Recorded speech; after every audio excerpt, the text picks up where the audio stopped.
Hello children, welcome back to the new video. So in today's video, I am going to create a DIY water pump.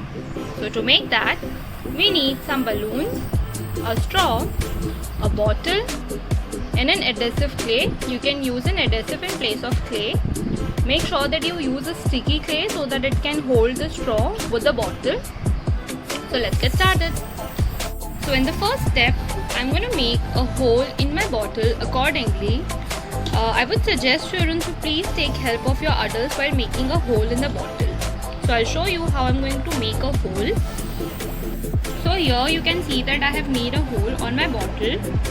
Now after that, I will just insert the straw in the hole and I'll fix it with the adhesive clay. So let's do that.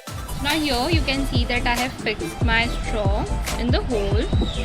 And I'll just seal it with the adhesive clay so that it will be fixed properly and no water will come out.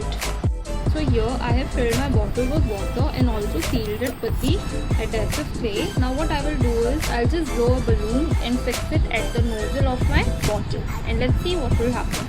So here you can see that I have fixed my balloon. Now I'm going to leave it and the water will start come out from the straw. Now how this basically works is the air which is there inside the balloon starts to go inside the bottle, and as you can see that the water is already there in the air will try to replace the water which is there in the bottle, and it will exert a force on water, and now there's only one opening, that is through the straw. So the water will start to come from the straw. So in this way the water pump works.